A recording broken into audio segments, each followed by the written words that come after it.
Good evening, everyone, and welcome to another round of sound. This is the #1 Cochran Sports Showdown. I'm Bob Pompiani. Thanks for joining us tonight. We have a lot to get into.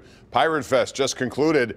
Where are the Pirates, and what are they going to do to try to win again? We'll also get into the Penguins as they get closer to the trading deadline.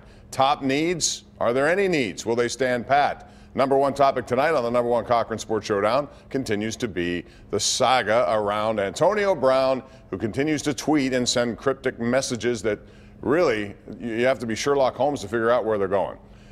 So that's what we're going to talk about tonight. Here's your panel, left to right on your television screen. We have Will Graves, outstanding journalist with the Associated Press. In the middle, Mr. Jason Mackey, who does a fine job covering the Penguins for the Pittsburgh Post-Gazette day in and day out, just back from San Jose. And to the right, it is Tim Benz from Trib Live and also Steelers Radio Network. So, Tim, we'll start with you on this one. He was busy, and I'm talking about Antonio Brown liking a lot of things today, a whole bunch of different stuff, including a picture of himself in the Packers uniform.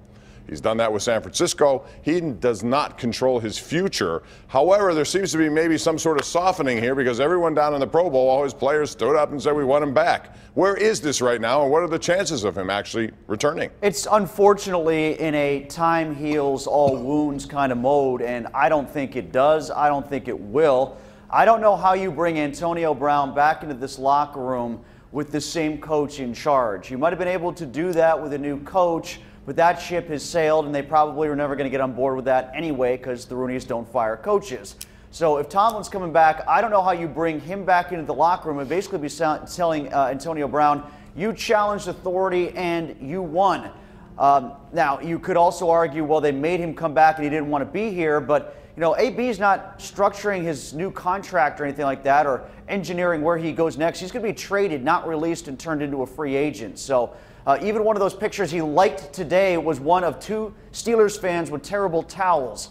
These are not cryptic messages, Bob, because cryptic suggests there's a means to the end. There's a message in the backside of it. He's just throwing out whatever he thinks makes him look good at the time. It's almost like the guy, like there's a playbook on how to alienate the team that you play for, and he's like got a checklist, and this week included having Terrell Owens come out and vouch for you for your side of the story. I mean, but from the Steelers' perspective, look, they cannot get to the point where they sound desperate to move him. Okay, they cannot. I mean, that's why Art even said when he sat down with us a week and a half ago, he talked about how, you know, I'm not going to disparage Antonio because he can't afford to take 10 cents on the dollar to get rid of Antonio Brown. He can't, and if they look desperate to get rid of him, that weakens their bargaining position in terms of trying to get a trade. So for me, I think that a lot of that is just say the right things right now. I know they're looking to move him, but there is a chance he could come back, because what are they going to do? What if somebody says, we'll give you a 7th round pick in 2022 for Antonio Brown, and the Steelers say, sure, we would kill them for that. So I think they're trying to play their hand smartly and try not to rush into anything. And, you know, maybe, who knows? His mind moves so quickly, who knows? Maybe he'll be back in town next week. I have a tough time seeing that, Will. I really do. I mean, I understand what you're saying about the players aren't doing that on the franchise's behalf. These are quotes coming from the players. Can I go now? Yeah, sorry. No, I'm echoing your point. Sorry. No, my point is with Antonio. You really think he wants to come back? He's putting pictures on Instagram of himself in a San Francisco 49ers uniform. Yeah, but he's also putting pictures of him hugging Roethlisberger. So, yeah, but he liked a couple of things that were anti-Roethlisberger. Yeah, he liked one that said F Ben or whatever, and he also had one of him with Steelers fans with waving terrible towels. He's just trying to market himself to as many people as possible. That's an unusual way of marketing, but go ahead. You don't come back from that is my point. I don't see how you can welcome him back. I don't see how he wants to come back from it. But in the meantime, as Will said, you have to sort of play nice, get him out of here, and then that's going to be one epic dirt shoveling match whenever he leaves. Yeah, but Will, I mean, like when we're talking about the softening, a lot of it has come from the players. It's what Cam Hayward said. And I know what Art said to the fans. He kind of dialed it back from, I don't see how it can come back to we're not ready to move on yet. And there's sort of a middle ground that people found in the quotes if you parse the language. But most of the softening is coming from the players. I don't think it's coming from ownership yet.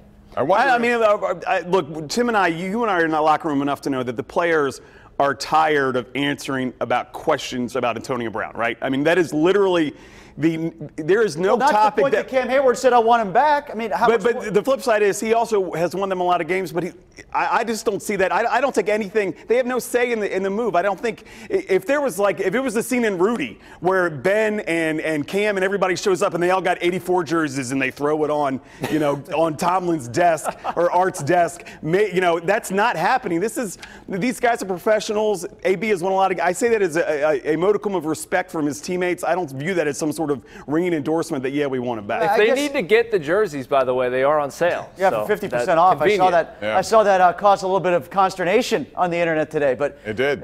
Business ain't booming. I guess I get where you're coming from, Will. It's easier to say we want him back than we want him gone, right? Is that your point? And they're not, and they can't weaken the. They might want him back. And okay, the second probably doesn't care. If they do, then that's a problem. If they do, then that's the problem. Then they're picking a guy who challenged authority over the coach who's supposed to be the authority figure, who the rest of the locker room is simultaneously trying to say that they play for. So you figure that out. I don't think they're going to let it. If there was any path to him returning, it's not going to be in the manner in which he left. I mean, I do think there would have to be some legitimate. I don't know if I don't know if he's capable of contrition. He's probably not. You and I have talked to him enough to know that's probably not something that goes through his brain a lot. Yeah, but I do think there would be something. He was sorry was after Facebook Live. How'd that turn out? I mean, it took 30 minutes before the barber was done cutting his hair. How long will it take if he comes back? There's only one job. If they can't move him, there's only one job that Antonio Brown can find that's going to make him $18 million a year, and it's this one. If he really wants to get out of town, he should do what Keyshawn did in Tampa Bay and just not show up for work for a while to demand a trade, which is what happened at the end of last year. Didn't last long enough. All right, so real quick, before we go to break, we have more topics coming up later, but I want to ask you about Juju Smith-Schuster because, Antonio Brown may be watching that today and saw him limp off the field and say, now they're really going to need me if that's what happened. From this point of view, what do you do if you're the NFL when it comes to Pro Bowl and playing this game?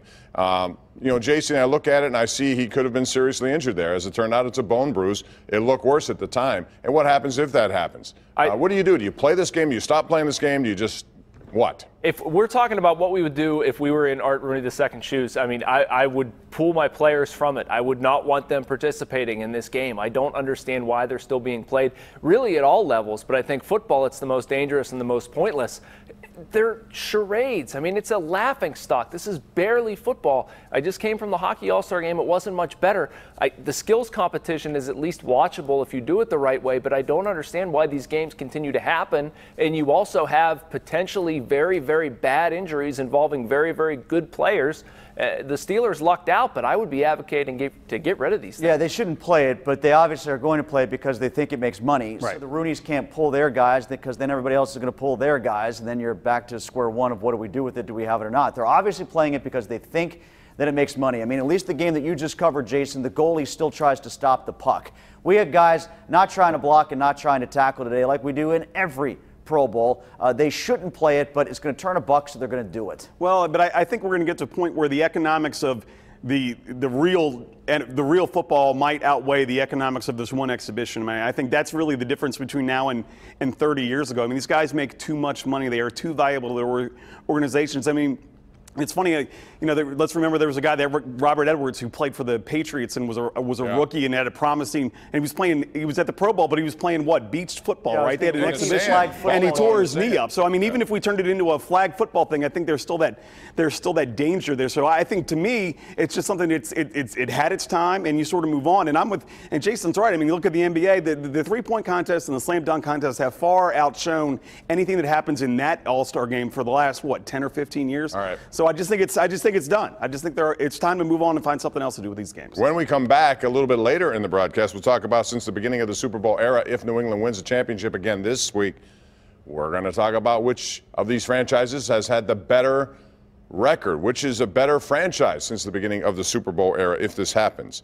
Meantime, we have something else to tell you. We got some breaking news on a big move about to be made. It's number 1 Cochran Subaru in Butler County. They're going to be moving soon, and the fewer Subarus they have to transform to their new showroom, the better for everyone. And that means especially you, the consumer, because their all-out move-out sale is going on right now with special buy and lease offers, plus an extra $1,000 over KBB for your trade. So get moving to number 1 Cochran Subaru, which is in Butler County, and do it right now.